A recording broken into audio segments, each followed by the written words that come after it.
नमस्कार, आपके साथ मैं हूं समीर अब्बास। देश के सबसे बड़े न्यूज नेटवर्क टीवी 9 में आपका स्वागत है। आप देख रहे हैं न्यूज टॉप 9, जिसमें हम आपको दिखाते हैं देश और दुनिया की तमाम अहम खबरें एक साथ एक जगह।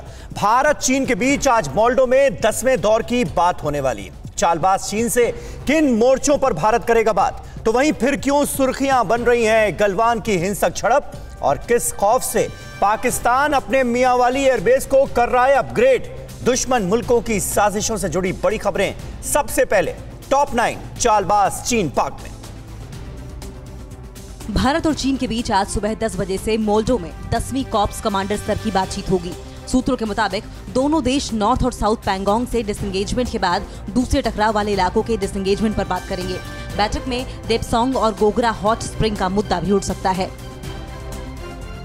चीन की सरकारी मीडिया ग्लोबल टाइम्स ने गलवान में हुई झड़प में अपने जवानों की मौत कबूल करने के बाद झड़प का एक प्रोपेगेंडा वीडियो जारी किया है। वीडियो में गलवान घाटी में भारत और पीएलए के बीच टकराव को दिखाया गया है। तस्वीर में कई चीनी सैनिक घायल जमीन पर पड़े दिखाई दे रहे हैं। चीन की घेरेबंदी के लिए विदेश मंत्री एस जयशंकर आज से 4 दिवसीय यात्रा पर मालदीव्स और मॉरिशस जा रहे हैं। ये दोनों देश चीन की लोन जाल में फंसे हैं। वहीं विदेश मंत्री एस जयशंकर दोनों पड़ोसी देशों से संबंध मजबूत कर चालबाज चीन को पटखनी देने की तैयारी में हैं। 8 महीने बाद गलवान में पीएलए के 4 जवानों के मारे जाने का सच स्वीकार करने के बाद चीन के लोग जिनपिंग सरकार पर जमकर भड़ास निकाल रहे हैं। सोशल मीडिया के जरिए लोग सरकार से पूछ रहे हैं कि आखिर हमने अपने सैनिकों की मौत को इतने दिनों तक छुपा कर क्यों रखा और झड़प की सच्चाई क्या है।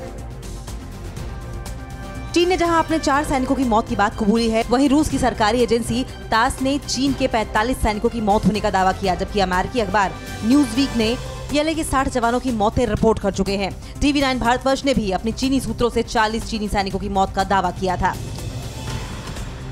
चीन में उइगर मुसलमानों पर होने वाले उत्पीड़न का यातना शिविर में काम करने वाले टीचर्स ने खुलासा किया है।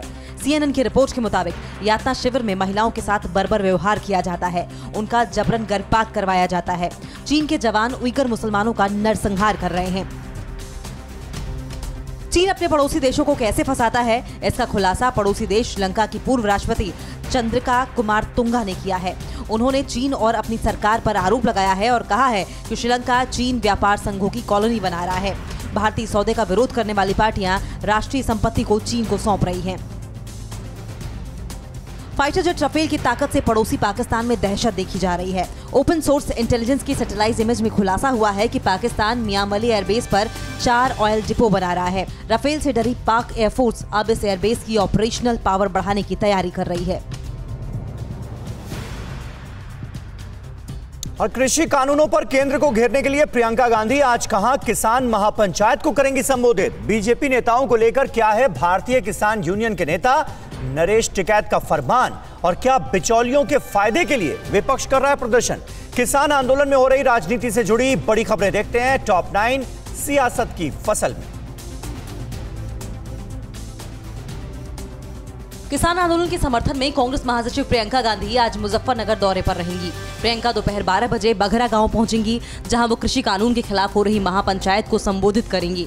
पश्चिमी यूपी में किसानों के समर्थन में प्रियंका की ये तीसरी सभा है। राजस्थान कांग्रेस आज कृषि कानून के विरोध में केंद्र के खिलाफ सभी 33 जिलों में पदयात्रा निकालेगी। किसानों के समर्थन में ये पदयात्रा कांग्रेस अपने सभी जिलों के पार्टी कार्यालय से निकालेगी, जिसमें बड़ी संख्या में पार्टी कार्यकर्ता, नेता और जनप्रतिनिधि शामिल होंगे। महाराष्ट्र के यवतमाल में किसानों की महापंचायत को स्थानीय प्रशासन ने कोरोना के चलते अनुमति नहीं दी है। इस महापंचायत में किसान नेता राकेश टिकैत को शामिल होना था, वहीं आयोजक इस महापंचायत को लेकर अड़े हुए हैं। आयोजकों की माने तो राकेश टिकैत महापंचायत को संबोधित करेंगे। मुजफ्फरनगर में किसान पंचायत को संबोधित करते हुए भारतीय किसान यूनियन के प्रमुख नरेश टिकैत ने अजीब फरमान जारी किया है। नरेश टिकैत ने कहा, बीजेपी नेताओं का बहिष्कार करें और उन्हें किसी भी आयोजन का निमंत्रण न दें। अगर किसी ने निमंत्रण दिया तो उसे 100 लोगों को भोजन कराना होगा। यूपी विधानसभा में सीएम योगी आदित्यनाथ ने किसान आंदोलन को लेकर विपक्ष पर जमकर हमला बोला।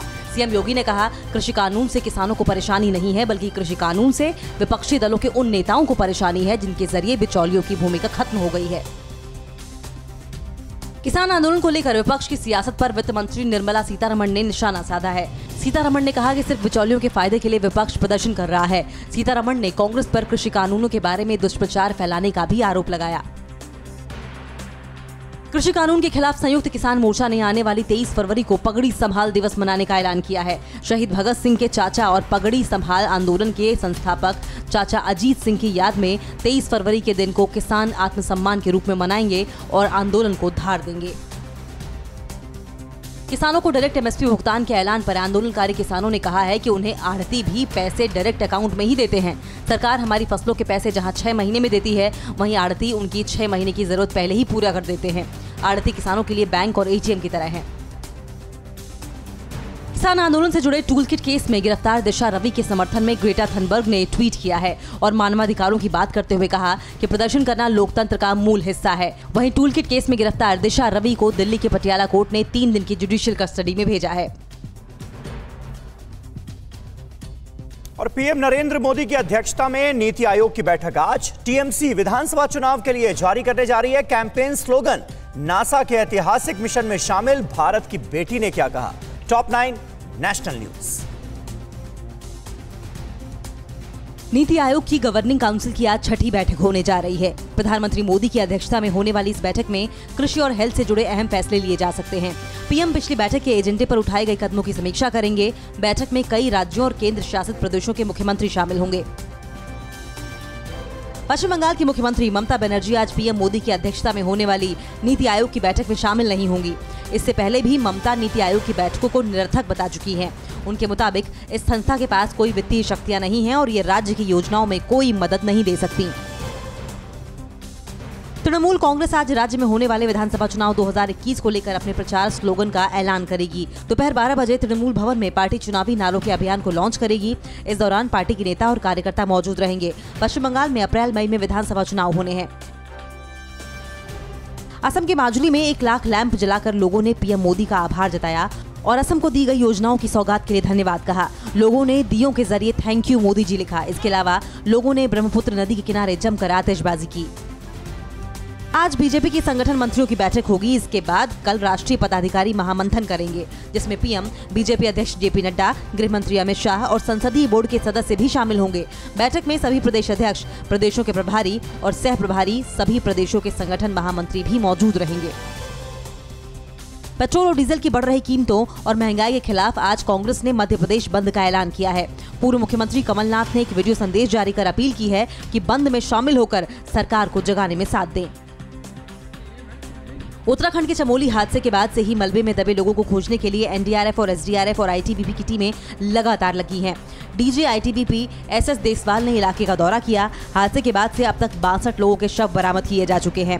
28 मानव अंगों को मलबे से निकाला जा चुका है, जबकि 140 लोग अब भी लापता हैं। हिमाचल प्रदेश में भी चमोली जैसी आपदा का खतरा मंडरा रहा है। हिमाचल प्रदेश के विज्ञान प्रौद्योगिकी और पर्यावरण परिषद के सेंटर फॉर क्लाइमेट चेंज के मुताबिक सतलुज, रावी, चिनाब और ब्यास नदी के बेसिन में 935 झीलें बन गई हैं। अगर यहाँ चमोली जैसी घटना हुई तो ये हिमाचल में बड़ी तबाही मचा सकती है। नासा के ऐतिहासिक मंगल मिशन से जुड़ी भारतीय मूल के वैज्ञानिक डॉक्टर स्वाति मोहन ने कहा है कि भारतीय पालन पोषण का मेरे जीवन में बहुत बड़ा फैक्टर रहा है। इसने मुझे हर कदम पर आगे बढ़ने में मदद की। उन्होंने दूसरों को मजबूती के साथ अपने जुनून का पालन करने की सलाह दी। और उन्नाव में 2 लड़कियों की मौत को लेकर पुलिस ने क्या किया खुलासा। अब मध्य प्रदेश के होशंगाबाद का क्या होगा नया नाम और क्यों कटा अभिनेता विवेक ओबरॉय का चालान। राज्यों की अहम खबरें देखते हैं टॉप 9 राज्य विशेष में।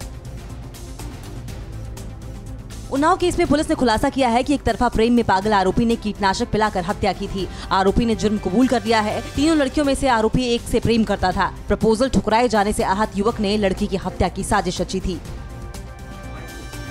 दिल्ली पुलिस ने शुक्रवार को सालाना प्रेस कॉन्फ्रेंस की और रेप के आंकड़े जारी किए। इन आंकड़ों के मुताबिक दिल्ली में रेप के शिकार पीड़िता के गुनहगार अधिकतर मामलों में परिचित ही होते हैं। प्रेस कॉन्फ्रेंस में महिलाओं की सुरक्षा के लिहाज से 14 डार्क स्पॉट्स भी बताए गए।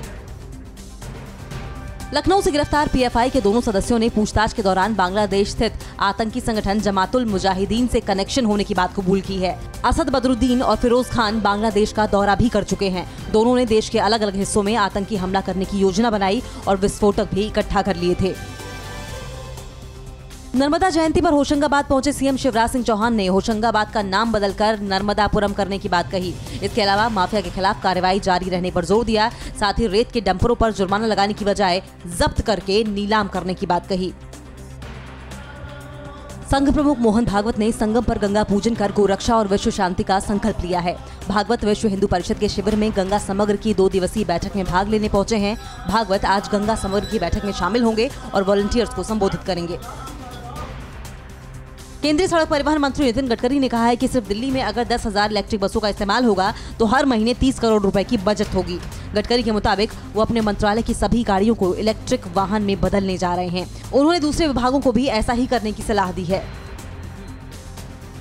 अभिनेता विवेक ओबरॉय के खिलाफ ट्रैफिक पुलिस ने ट्रैफिक नियमों के तहत कार्रवाई की। बिना हेलमेट पहने बाइक चलाने को लेकर उनका 500 रुपए का चालान काटा गया। विवेक ने खुद अपने इंस्टाग्राम अकाउंट पर एक वीडियो शेयर किया था जिसमें वो बिना हेलमेट के बाइक चला रहे थे। मुंबई में बांग्लादेशी घुसपैठियों पर कार्रवाई के दौरान मालवड़ी पुलिस के आतंकवादी दस्ते ने मुंबई के मलाड इलाके से रुबेल शेख नाम के एक बांग्लादेशी शख्स को गिरफ्तार किया है। रुबेल भारतीय नागरिकता के फर्जी दस्तावेज के साथ मुंबई में रह रहा था। ज्यादा जानकारी के लिए पुलिस पूछताछ कर रही है। महाराष्ट्र के पालघर जिले के विरार नगर में एक शख्स ने जिम मालिक पर एसिड से हमला कर दिया जिससे कि वो बुरी तरह जख्मी हो गया। शख्स को शक था कि उसकी पत्नी के जिम मालिक के साथ अवैध संबंध थे। उसने अपने दोस्त के साथ प्लान बनाया और घात लगाकर एसिड अटैक को अंजाम दे दिया। और दुनिया में कोरोना वैक्सीन अभियान में कैसे भारत पहुंचा नंबर 2 के पायदान पर। आईसीएमआर ने कोरोना के बढ़े मामलों पर क्या कहा और डब्ल्यूएचओ ने चीन को किस बात के लिए ठहराया जिम्मेदार। कोरोना से जुड़ी बड़ी खबरें देखते हैं टॉप 9 कोरोना जिंदा है। भारत दुनिया में सबसे तेज 1 करोड़ लोगों को कोरोना वैक्सीन लगाने वाला दूसरा देश बन गया है। 1 करोड़ टीकाकरण की ऐतिहासिक उपलब्धि हासिल करने में भारत को 34 दिन लगे। भारत में 16 जनवरी से शुरू हुआ था कोरोना टीकाकरण। महाराष्ट्र में 3 महीने बाद शुक्रवार को कोरोना के 6,000 से ज्यादा नए मामले सामने आए। ज्यादातर नए मामले अकोला, पुणे और मुंबई से सामने आए हैं। राज्य में 24 घंटे में यहां 44 लोगों की मौत भी हुई, जबकि इतने ही समय में 2,159 लोगों को डिस्चार्ज किया गया। कोरोना महामारी के बढ़ते मामलों को देखते हुए बीएमसी ने मुंबई के लिए नई गाइडलाइंस जारी की हैं, जिनके मुताबिक वेडिंग हॉल, क्लब और रेस्टोरेंट कोरोना गाइडलाइंस का पालन न करने वालों पर सख्त कार्रवाई करेगा। इसकी जांच के लिए छापेमारी अभियान चलाया जाएगा। आईसीएमआर अधिकारी डॉक्टर समीरन पांडा के मुताबिक महाराष्ट्र में बढ़ते मामलों के लिए कोविड-19 के नए स्ट्रेन को जिम्मेदार नहीं ठहराया जा सकता। भारत में 150 से ज्यादा रोगी यूके के न्यू स्ट्रेन के हैं, जबकि दक्षिण अफ्रीकी स्ट्रेन के 5 और 3 रोगी न्यू ब्राजील स्ट्रेन के हैं। कोरोना महामारी को लेकर आई एक रिपोर्ट के मुताबिक 2030 तक करीब 18 मिलियन यानी 1 करोड़ 80 लाख भारतीय श्रमिकों को नया रोजगार और व्यवसाय खोजने को मजबूर कर देगा। थिंक टैंक मैकिन्स ग्लोबल इंस्टीट्यूट की रिपोर्ट के मुताबिक रिटेल, फूड सर्विसेज, हॉस्पिटैलिटी और ऑफिस एडमिनिस्ट्रेशन में कम वेतन पाने वाले कर्मचारियों पर इसका ज्यादा असर पड़ेगा। मुफ्त वैक्सीन की मदद के बाद पड़ोसी देश श्रीलंका कोरोना के लिए भारत से ऑक्सफोर्ड एस्ट्राजेनेका वैक्सीन की 10 बिलियन खुराक खरीदेगा। भारत ने नेबर फर्स्ट पॉलिसी के तहत श्रीलंका को 5 लाख खुराक दी थी। इसके लिए सीरम इंस्टीट्यूट ऑफ इंडिया के साथ 1 करोड़ खुराक के ऑर्डर पर हस्ताक्षर किए गए हैं। डब्ल्यूएचओ ने अपनी जांच रिपोर्ट के आधार पर फैसला किया है कि चीन के वुहान से ही कोरोना दुनिया भर में फैला। वुहान में जांच करने गए डब्ल्यूएचओ के एक्सपर्ट्स ने कहा है वुहान में खरगोशों और बिच्छुओं के जरिए इंसानों में कोरोना फैला। डब्ल्यूएचओ के विशेषज्ञों की टीम पिछले हफ्ते ही चीन से वापस लौटी है। जापान में कोरोना का एक और नया स्ट्रेन मिला है जो कि दक्षिण अफ्रीका और ब्राजील के वेरिएंट के समान है। जापान हेल्थ मिनिस्ट्री के मुताबिक कोरोना के इस नए स्ट्रेन पर वैक्सीन भी प्रभावी तरीके से काम नहीं कर पा रही। जापान में नए स्ट्रेन से 93 लोग संक्रमित हो चुके हैं।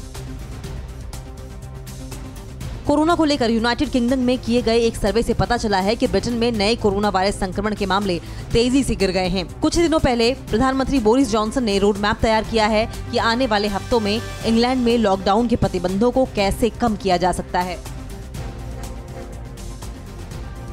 और ताइवान को धमकाना कैसे पड़ा चीन को महंगा। किस देश ने अपने सुरक्षा बलों के लिए तैयार किया आत्मघाती ड्रोन और कहां दुनिया देखने वाली है इंडियन नेवी की ताकत। इन सभी खबरों को देखते हैं टॉप 9 वर्ल्ड बैटल ग्राउंड में।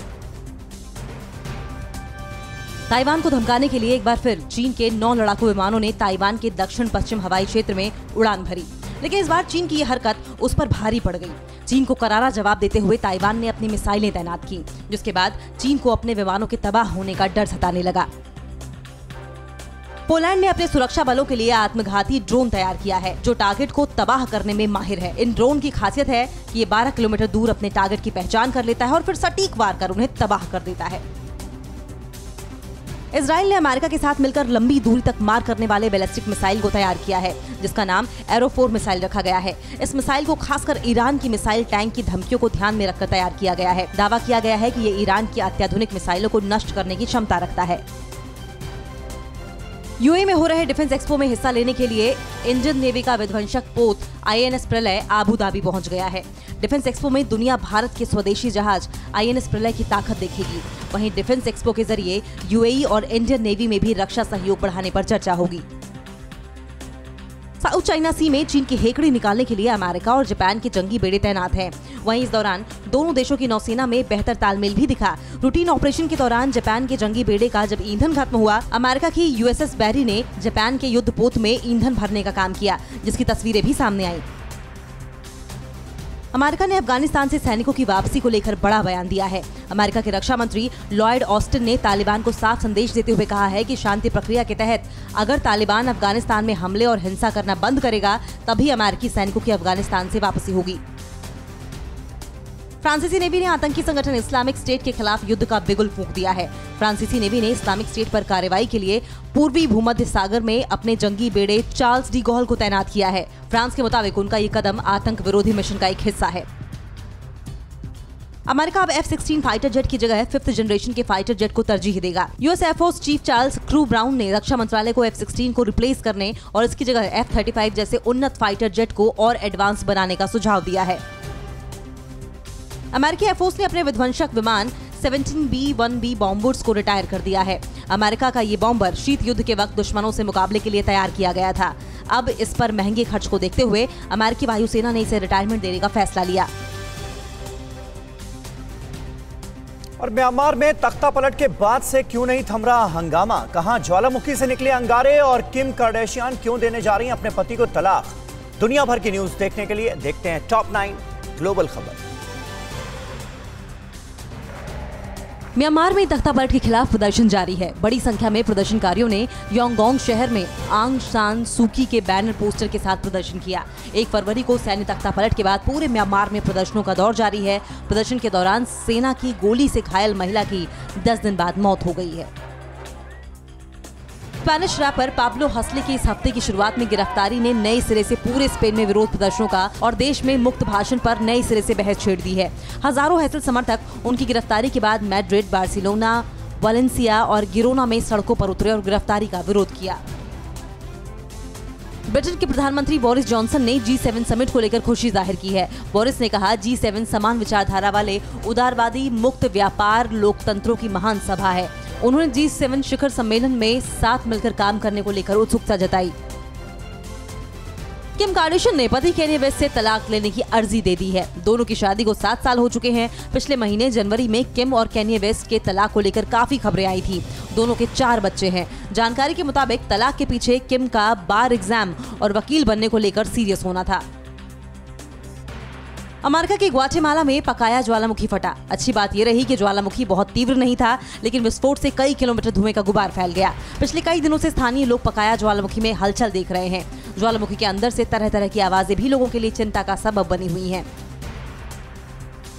इटली के सिसिली में दुनिया के सबसे सक्रिय ज्वालामुखियों में से एक माउंट एटना में दोबारा विस्फोट होने से अंगारे बरसने लगे। धुएं और राख का गुबार पूरे आसमान में छा गया। एटना में हाल फिलहाल में पहला विस्फोट 16 फरवरी को हुआ था। इस वजह से कैटनियाई हवाई अड्डे को बंद कर दिया गया। टेक्सास के नॉर्थ बक्सर कंट्री में भीषण आग लग गई। आग की प्रचंड लपटें और धुएं का गुबार आसमान में छा गया। आग लगातार 14 घंटों तक धधकती रही। फायर फाइटर्स को आग बुझाने के लिए घंटों मशक्कत करनी पड़ी। आग बुझाने के लिए 15 वाटर टेंडर ट्रकों को मंगवाया गया। रेगिस्तान और भीषण गर्मी के लिए प्रसिद्ध सऊदी अरब में अचानक हुई बर्फबारी से हर कोई हैरान है। जानकारी के मुताबिक 50 साल बाद सऊदी अरब में इतनी बर्फबारी हुई है। रात में तापमान माइनस में होने की वजह से सऊदी वासियों को रात में ठंड और दिन में गर्मी का सामना करना पड़ रहा है। टेक्सास में बर्फीले तूफान के बाद बिजली आपूर्ति ठप हो गई थी, जो कि अब बहाल हो गई है, लेकिन दक्षिणी हिस्से में पीने के पानी की समस्या अब भी बरकरार है। बर्फीला तूफान अब उत्तरी मैरीलैंड और दक्षिणी पेंसिल्वेनिया की ओर बढ़ गया है। तूफान की वजह से अलग अलग घटनाओं में कम से कम 56 लोगों की मौत हुई है।